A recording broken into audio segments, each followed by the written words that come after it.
We just collected all of these materials, and today we've got 10 hours to turn them into 5 cat scratchers. Most cat scratchers, they're ugly, overpriced, and destroy quickly. But our cats, they need them badly. So we set ourselves a challenge.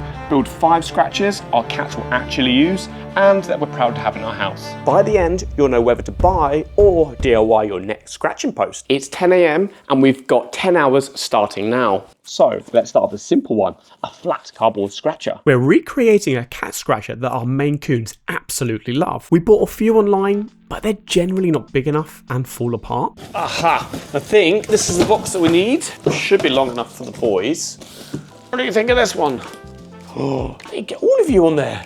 To start, we're creating the base. We're measuring and marking a 3cm line to cut around. To make everything easier, we're sellotaping the box shut, and spoiler alert, we'll be using the other side of the box later. Now we need to fill it with cardboard strips, and a lot of them. To speed things up, we're measuring and cutting a template to trace around. Now, unless you're Bob Ross with scissors, your cuts won't be perfect, and that's fine. We're making happy little accidents. For claws to help, I took on the hard job of keeping the boys busy. Alright, so now we have all of our cutout pieces. The next thing is sticking them in this box. So we're using a few dabs of hot glue. From here is an assembly line of glue, place, press. Repeat until full. Remove the glued strips, add glue along the base and the sides, then press in the mass of strips. If there's any gaps, add a little extra glue and press everything tight. Done. It's simple, it's cheap, and your cats are going to love it. 1 down, 4 to go. But our 10-hour challenge is about to go completely off the rails. Our cats will test all 5 scratches at the end and let you know which ones to try at home. Our cats love scratching the side of our sofa. To stop them, what we can do is we can make an L-shaped cardboard scratcher as our second DIY option. This one's pretty straightforward. Make another flat cardboard scratcher and rotate it 90 degrees. The problem? It won't stand up by itself. I grabbed these L-shaped brackets from Amazon, but of course, the screws they sent aren't really long enough. So in the shed, I managed to find actually a much better one. Check out the size of these. Tighten both brackets until the corner feels firm. Quick wobble check, and if it slides, add rubber or felt pads underneath. Now, what if you want to protect your sofa but you don't have floor space? Flip the top panel and then slide under the sofa. And now you've got a simple vertical protector. And when the cardboard wears out, flip it around or make another. You can reuse the brackets and screws. It's simple, inexpensive, and your sofa will love you more than your cat loves cardboard boxes. 2 down, 3 to go. And that's the time. So yeah, that took us almost 4 hours to build 2 of the scratchers. We'll put actually all of the costs and the timings at the end of the video. We want to build on this video and show you how to customize different scratching posts in the future. But with only 1% of our viewers subscribed, many of you are going to miss it. If you want to see that video and more, the best thing you can do is subscribe. It's free and tells us you want to see more content like this. Since this one was a little baby, he has absolutely destroyed our carpet upstairs next to our bed. So to try to fix that, we had an idea to do something that we'd not really seen on YouTube before, a Sisal mat. So to do that, we've got some Sisal rope. Let's go. First we need to thread up this needle. You're right. You've threaded it through and then you've tied a knot on the end. So it holds it together. Ah, okay, cool. Like sewing. We start by creating a tight spiral with the sisal. With one end of the twine knotted, we begin stitching it together. But right away, there's a problem. This rope is seriously tough, and the tighter we wrap it, the harder it is to get the needle through. To help, I'm leveraging the strands apart to make space. It's working, but my very soft hands were not made for this. Tinder just sends to make fucking Sisal rope. Did I stab you? Ow! Did I stab you? You did. Sorry. Son of a... Please do. Look at that little stab mark. You're supposed to be paying attention. You all saw that. This is all... You're talking about this Tinder. This is all recorded. This is all recorded. Concentrate. Jesus Christ. Yeah, you heard Tinder and then instantly stabbed me in the finger.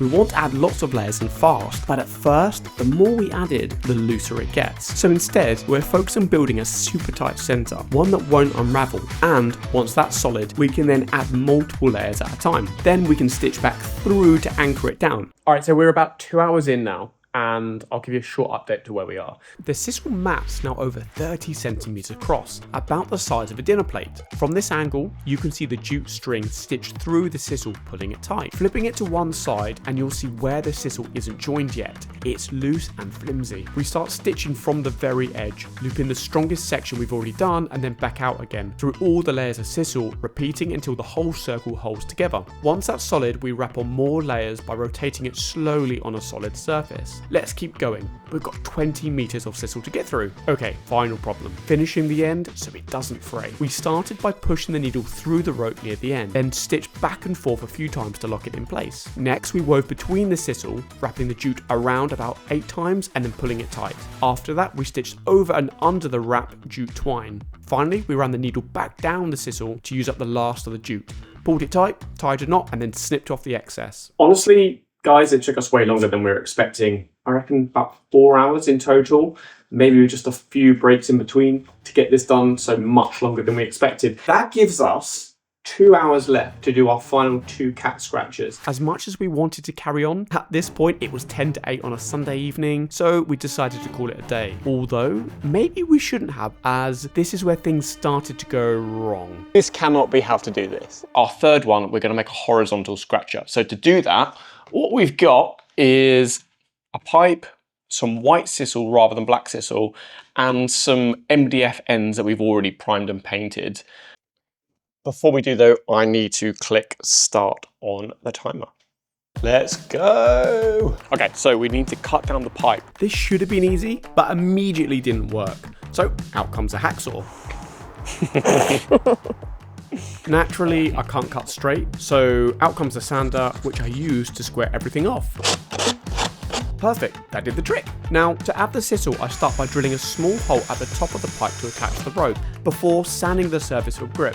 This gives something for the glue to hold the Sisal to. Now I attach the Sisal. Is that filler? From here, we start spreading the filler looking glue and wrap the Sisal tightly. From here, it's glue, wrap, press, and repeat. Once you're near the end, cut off any excess Sisal and glue down. Okay, cool. Right, come on, we've got a timer. Now we need to attach the pipe to the MDF squares. To do that, I'm measuring around the pipe to create a couple of wooden plugs to slot inside.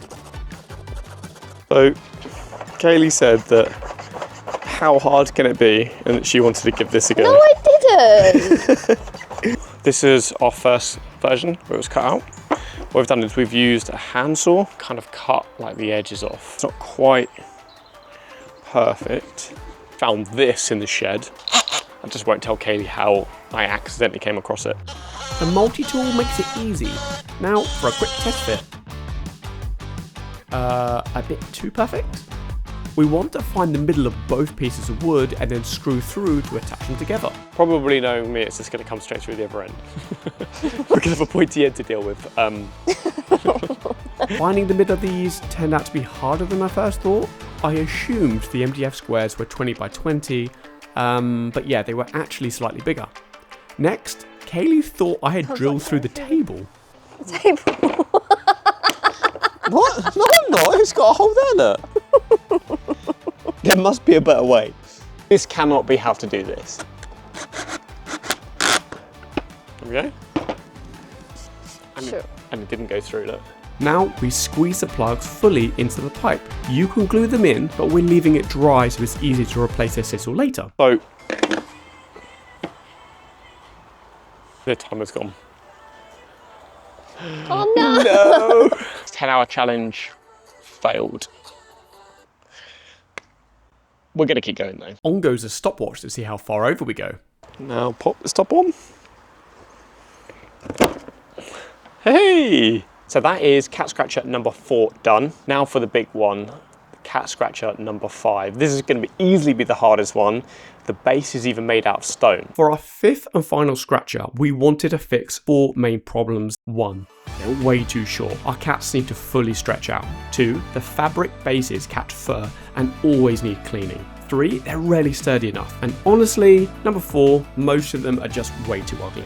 To solve a couple of those, we're using this beautiful thick porcelain tile as the base. Look, I know it's not stone, but it's close enough. And why porcelain? Well, it's heavy, it's super easy to clean, and actually looks good. I mean, how hard can it be to work with thick porcelain tiles, right? To tackle the size problem, we start by measuring and cutting a 1 meter section from this 4x4 post. Give it a quick sand, and then we've got our scratching column. Fix this post and this stone together. What we're going to need to do is to put some holes in the bottom of this stone. To attach it to this tile, we want bolts to run from the base of the stone into the wood. But since these aren't cheap materials, we've got to get this right first time. I cut a small wooden template from the leftover post and then drill 4 M8 holes. The hand drill is already struggling. I can't imagine what it's going to do with porcelain. Next, I find the middle of the tile, place a template on top, and then use a pencil to mark each hole. Using the edge of the handsaw helps me draw straight lines, although my intrusive thoughts keep whispering, touch the blade, touch the blade. Anyone else, or is that just me? So to help cut through this stone, we found these on Amazon. They're like diamond tipped drill things. The reviews aren't great, and I'm not sure they're going to go through. We start with a pointy bit and then slowly widen with the M8 and keep the drill bits cool with water. Surprisingly, with time, it just works. And there we go, there's the holes. Okay, back to the post. I drill matching holes, but now we've hit a snag. The bolts will screw into these threaded inserts, locking the tile to the wood. But even with the holes drilled, the seller didn't include the right Allen key, which means the threaded inserts are almost impossible to get in. Thankfully, after doing a little bit more digging through my hoarded treasure shed, I came across one. And with a little twisting and some funny faces later, they're in.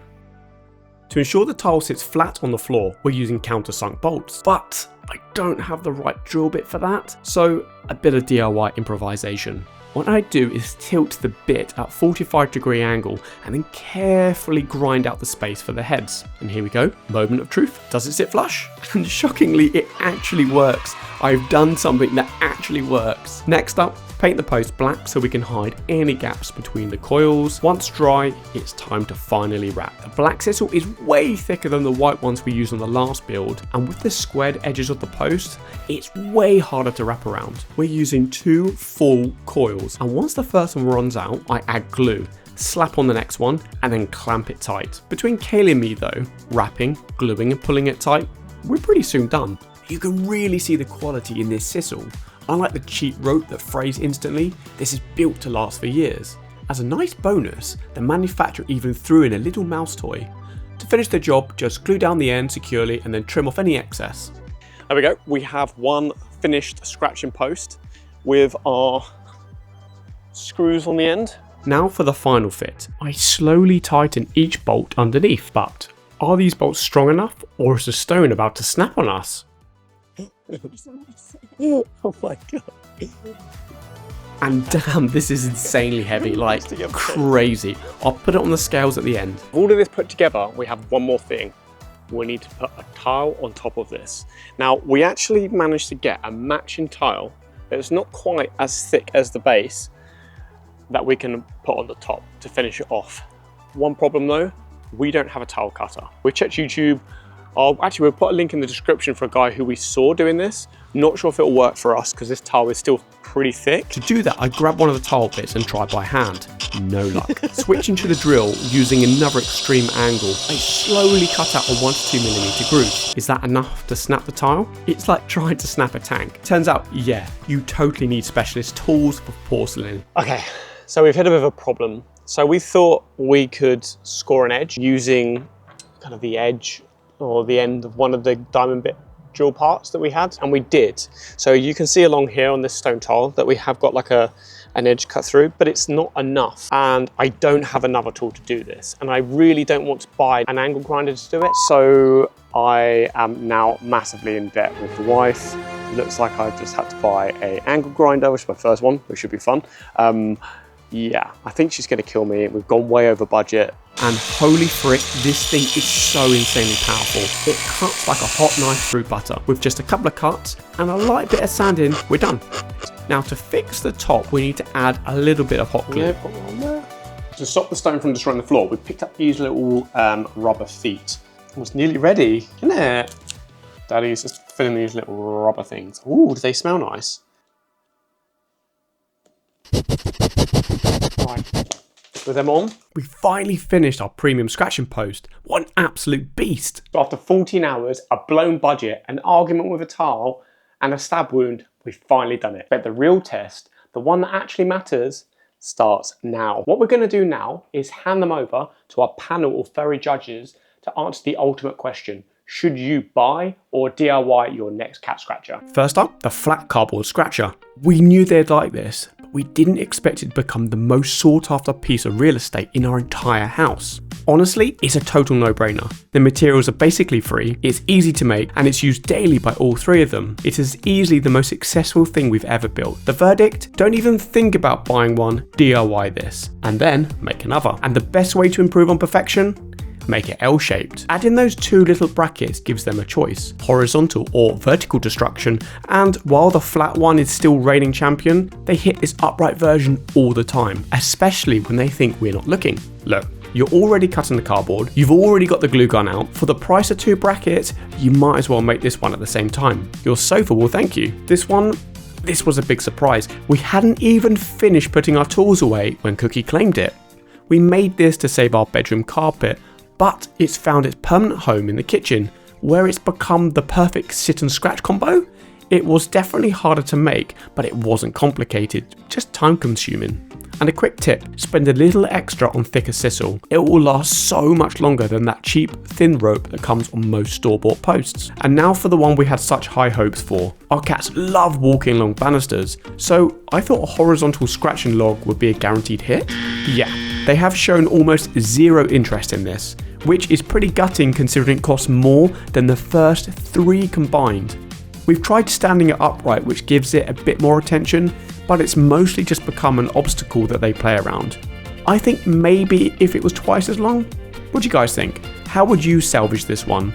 Let me know in the comments if you have any ideas. And finally, the beast. The one that nearly broke us. We had 4 big problems to solve, and this, well, it solves all of them. The boys immediately figured they could get a full proper stretch on this thing. The weight means there is absolutely zero wobble, zero, and we found them using the top as a launch pad to get on the fridge. Now look, there is no getting around the cost. This was an expensive build, but I have never ever seen a scratch and post this solid or this clean looking in the store. It actually looks great in our house. If I were to do it again, I think I'd change the top, maybe more sisal or even wood. I don't know, what would you put on top of this to make it the ultimate cat scratching post? So there we have it. That's 4 out of our 5 cat scratchers cat approved. But I'm going to level with you a little bit. As you can probably guess, we went significantly over budget and way over our time. Clearly, building things for the first time takes way longer than you think. If you like the video and you want to support us, the best way really is just to click the like button and to share with another cat parent. And hey, if your cat gets bored of toys easily and you don't know which one to buy next, try this video out here where we built 20 DIY cat toys. Thank you for watching and we'll see you in the next one. Oh, and don't forget to subscribe to join our little community of cat lovers.